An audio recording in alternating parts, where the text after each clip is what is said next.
What's up, everybody out there in internet land? It's your brother Moshe coming to you live from one of the. Oh God, I go between two and three. I'm rearranging. One of them's a storage unit right now. Anyway, always advertising free, and currently I'm at 100% edit free.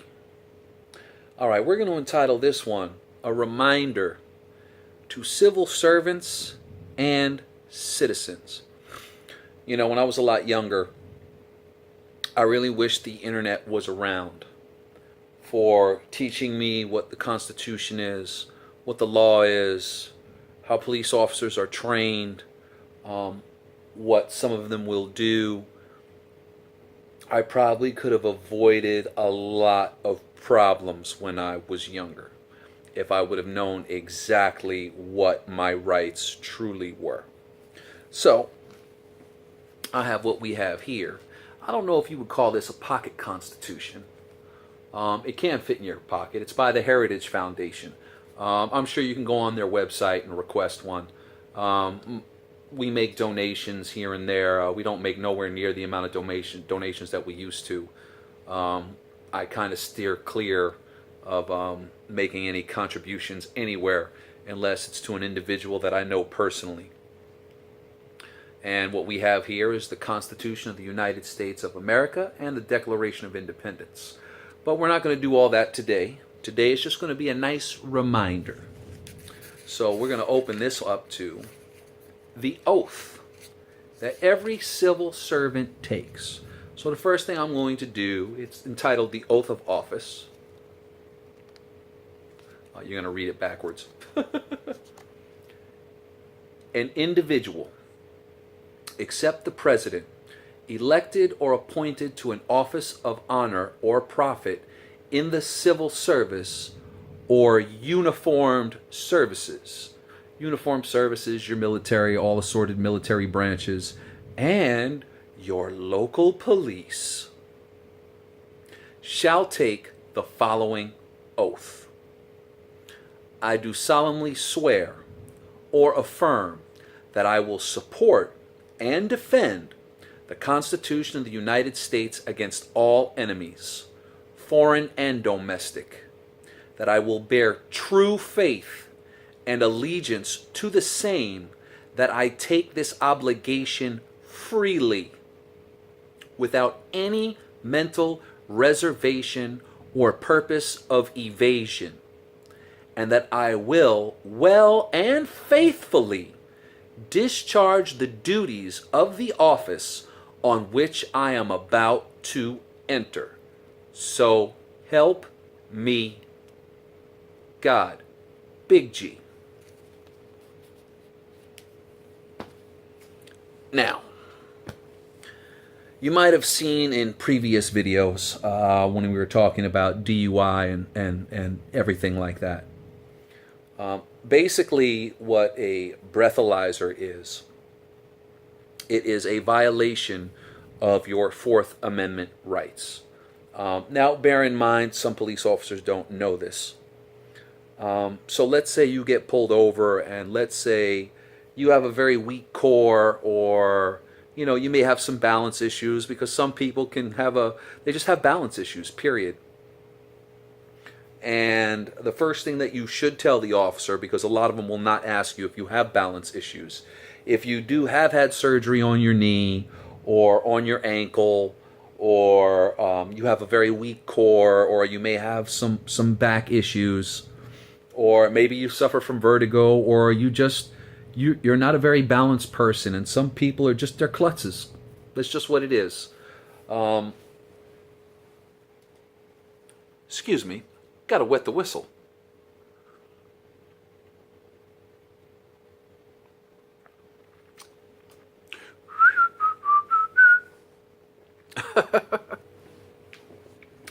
So let's say they pull you over, and who knows, let's say you didn't have anything to drink, and let's say you put some breath spray in your mouth, or you're chewing on a particular type of gum, or let's say you put a mint in your mouth, any officer can lie and say that they smell alcohol on you, say they want to go on a fishing expedition.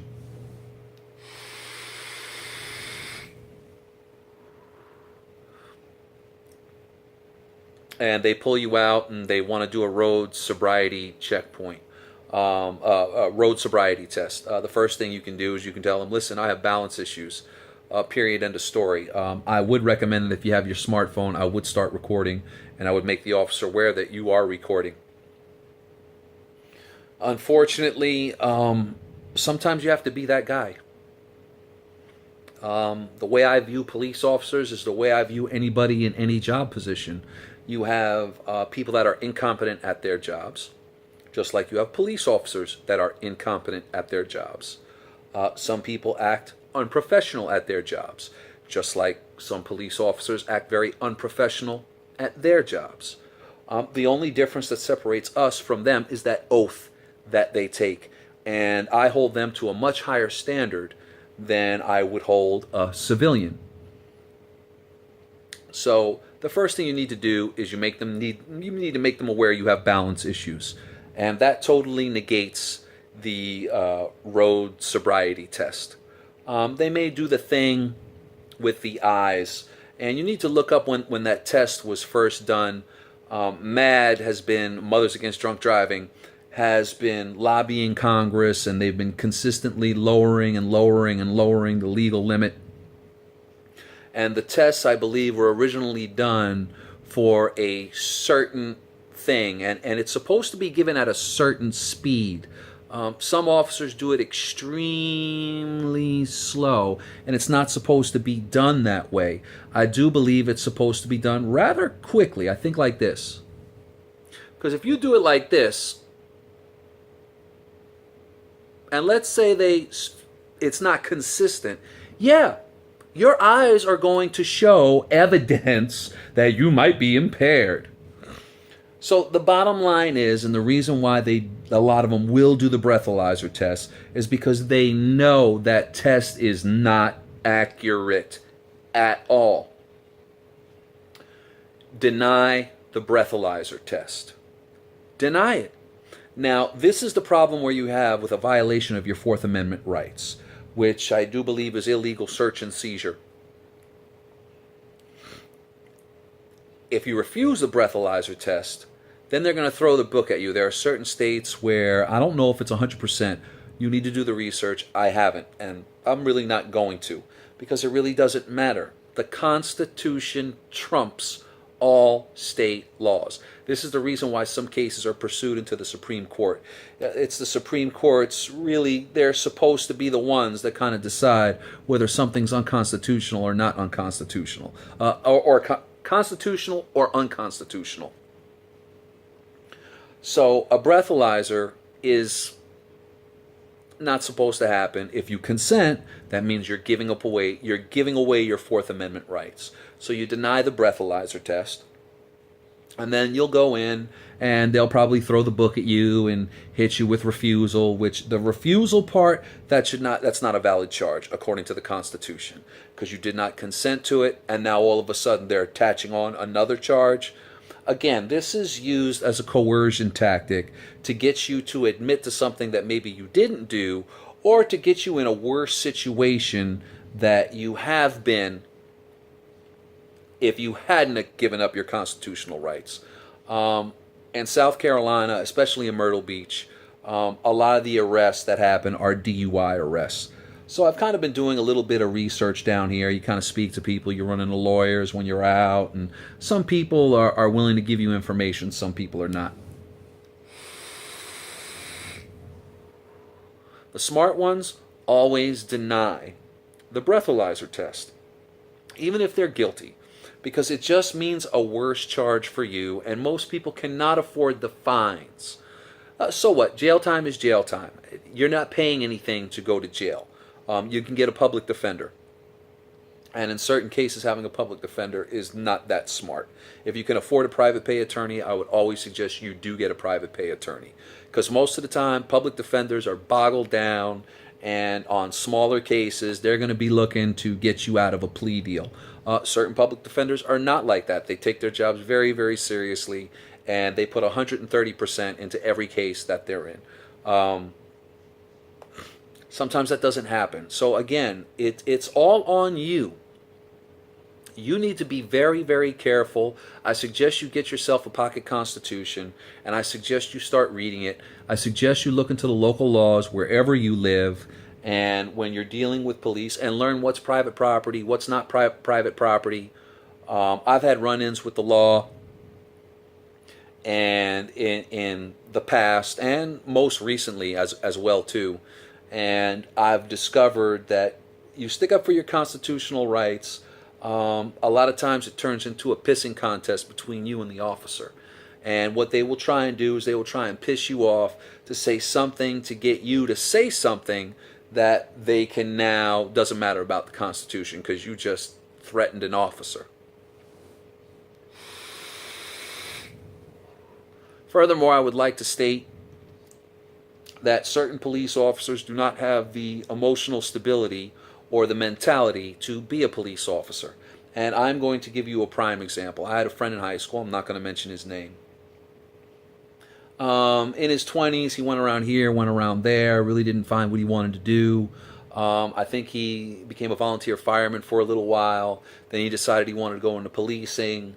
I think he started out in DEP, and then eventually worked his way into the police force.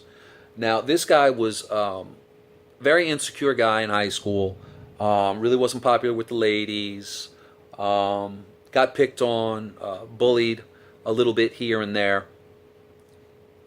And I've had certain conversations with him when he got older, as he was a police officer, and he used to get off on the power and the control because he never, ever, ever got over what happened to him when he was a kid.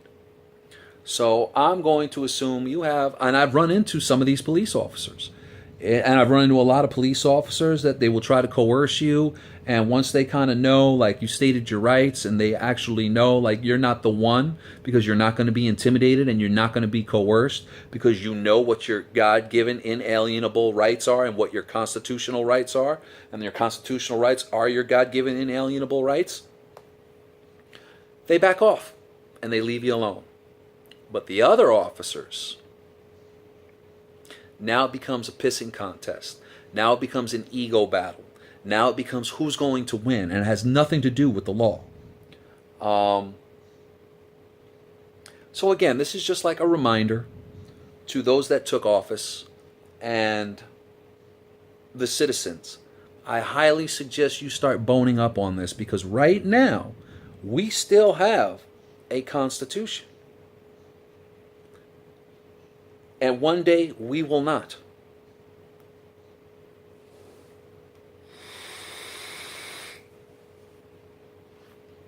And for a lot of innocents or people that just did a minor infraction, and then they get the book thrown at them because they didn't shut up and lawyer up, and they didn't know what their rights were, you better start. You better start. And I don't care about quotas. I don't care what any of these police officers say. The more successful arrests they make, the more successful tickets they write, the quicker they're going to be eligible for promotions and raises. Some officers take that oath very, very seriously, and they're very, very professional. And I do believe in peace officers. I even believe in police officers. But what we have going on out here, and a lot of them have a Napoleon complex. How do I know this? I'm 6'8", so a lot of you regular size guys deal with one police officer or two police officers. But if I ever have an issue, there's always a whole bunch creating some scene. And I don't think if you have a Napoleon complex, or if you have any certain types of psychological traits, and I don't think their psychological testing is that severe, and I think they should be tested every 6 months. Does that happen? No. And they don't rat each other out. I don't care what the police say. None of them rat each other out. It is very, very rare. So you better start boning up on your Constitution. You better start boning up on your local laws. And you better be prepared to represent yourself as well too, or fire your lawyer and get another one. Because the way that the system works, it's one hand washes the other and both hands washes the face. Lawyers owe people favors and people owe lawyers favors. Start being smart.